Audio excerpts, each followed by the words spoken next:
I've had a lot of comments on my videos over the last few weeks, couple of months now, geez, with the Frenkie de Jong situation, saying, Sam, why is Frenkie de Jong not considering legal action against Barcelona? Why doesn't he sue the club, get his money that way, the deferred wages that they are right now not willing to pay? And I've stayed clear of that situation. But Gary Neville has now tweeted, he has said that Frenkie de Jong should be considering legal action. I want to take a look at what Gary Neville had to say. And I think it's about time we had that conversation. I've not been avoiding it. I've been waiting for the right time to have that conversation. And now feels like that time. Please watch the whole video. Please listen. And also then please leave your comments after the video. But let's talk about it. And as I said, let's talk about Gary Neville's tweet. This is what he said right this afternoon. He said that de Jong should be considering legal action versus Barcelona, and all players should be behind him. A club spending fortunes on new players whilst not paying the ones they have under contract their full money is immoral and a breach. Beef Pro should be all over bullying like this and stop.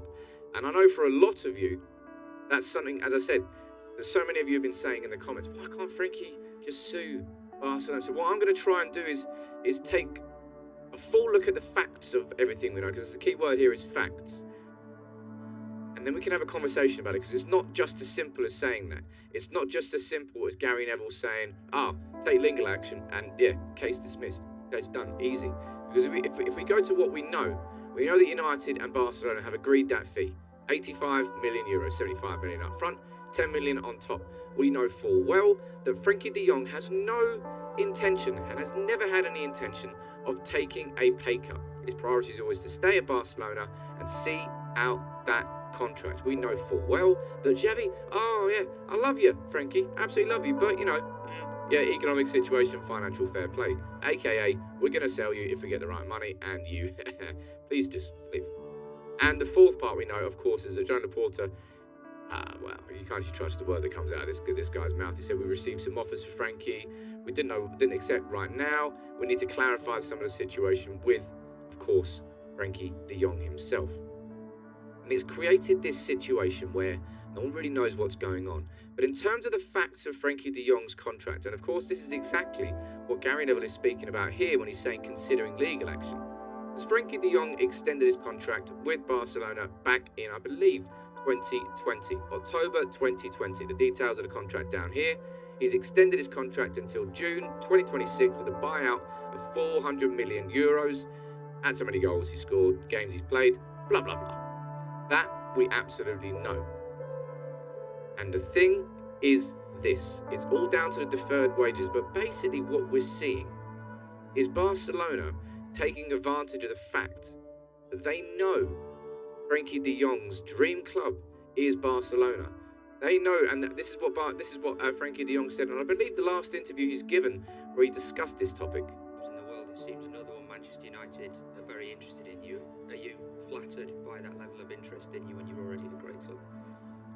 No, you're always flattered when teams show interest in you as a player, but what you say, I think I'm at the biggest club in the world at the moment. I feel fine there, so no news.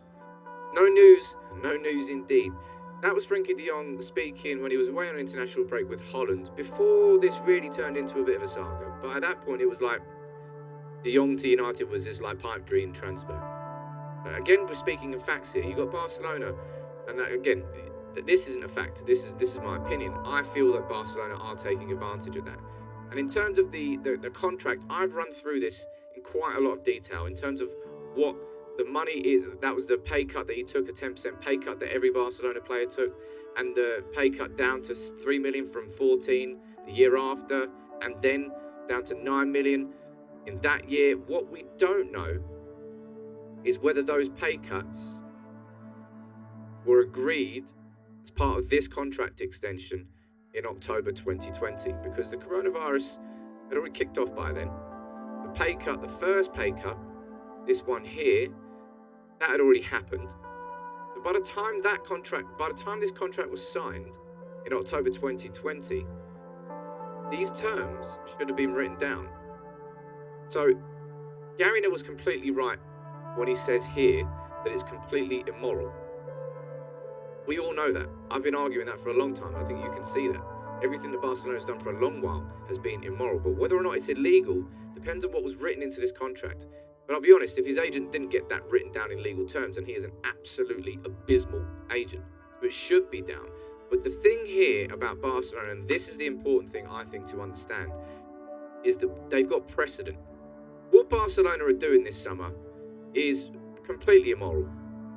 But they've done it before, and they've won before. Let's rewind even only 1 year, when Gerard Piqué took a substantial pay cut at Barcelona, and that allowed them to register Memphis Depay's new signing, Eric Garcia's new signings. That's the only reason they were able to register those players. Does that strike a bit of a parallel with what you think is happening this summer? When all of a sudden, instead of signing Memphis Depay and Eric Garcia, they've signed Robert Lewandowski and Raphina and Christensen and Kessie on a free. And they can't register them until somebody, maybe, I'm not sure, takes a pay cut, They've got precedent. They've done it before. Now, Gerard Piqué had to actually come out and because there was certain journalists that saying he didn't take a pay cut and he's actually on 450 grand a week, so he actually put a bit of his pay slip up there.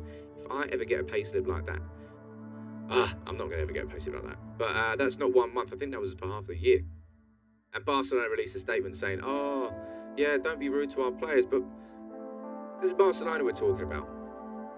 The club that had to let Messi leave because they couldn't afford to put him on their wage bill. This is a club that right now is trying to, as I say, character assassination of the nicest guy I can see in football.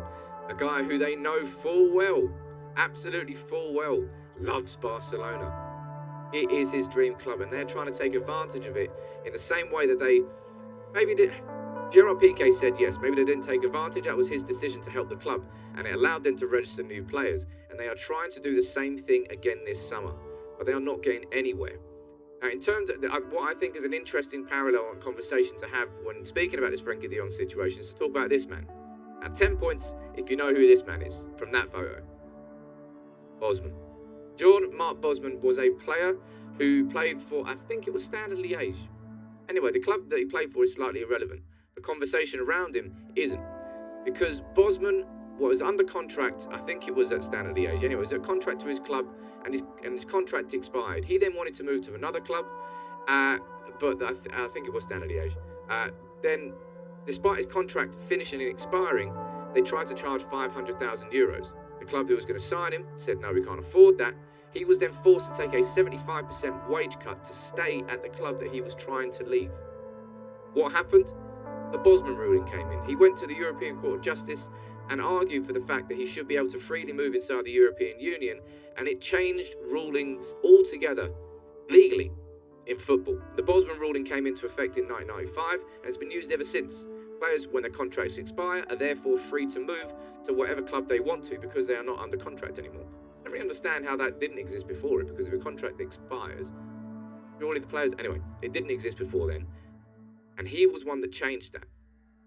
Now, with this Frenkie de Jong situation, I would say because this is not the first time they've tried this, because the Gerard Piqué situation was that was the precedent. Maybe it happened before Gerard Piqué. Let me know in the comments. Maybe it did happen before Gerard Piqué, but I know it happened with Gerard Piqué, and they are trying to do the same thing now with Frenkie de Jong. So they are trying to take advantage of it the same way that they took advantage of it last time. But Frenkie de Jong is taking a stand. And that's probably why Gary Neville is coming out and saying, look, he needs to be considering taking legal action. As I said, the fact of whether he can take that legal action depends on the terms of this contract extension that happened in October 2020. And if his agent was doing his job properly, his agent would have got these terms all written down on paper, so that even though the money technically is not owed to Frenkie de Jong until these years, the Barcelona are still contractually obliged to them because of the contract that he signed prior to that. I'll be interested to know where you stand on this, and I thought it was I normally only do one video a day, one live video and then one video in the afternoon, but I feel like this is a really big talking point. I feel like this is something that a lot of United fans have been speaking about for a while. It's not as simple as Gary Neville might put it there, in the idea that you can just take legal action. It's whether or not he has the legal standing there. And as I say, I think the fact that there's This is not the precedent. It's not the first time that Barcelona have done this. And it might probably not be the last time that they do this. Overspending and then asking players to take wage cuts in order for them to continue that overspending. I'll be interested to know where you stand on this. And also from a legal standpoint, I suppose we won't know, really. We can't know the terms of that contract. This will continue to rumble on, but I felt like we should have a conversation here. Because it's such a, I would argue, quite a confusing thing. Talking about legal action is very, very simple on the surface, but because Gary Neville has brought it to the attention now of a lot of United fans, I felt I wanted to do a video on it. You can let me know what you think in the comments below. So many of you keep having a go at me for talking about Frenkie de Jong, but I feel like this conversation is necessary. It really is. And I don't know, the fact that Frenkie de Jong is so steadfast in the fact that he's not going to be taking that wage cut in the same way that Gerard Piqué took that wage cut, it kind of shows me that I feel like they're confident enough that they do have that legal standpoint. But again, that's just assumption. I'll be interested to know what you think about this in the comments, and no doubt you'll let me know. Take it easy. Make sure you subscribe if you're new. And you did enjoy the video. If you didn't, well, there's no point subscribing.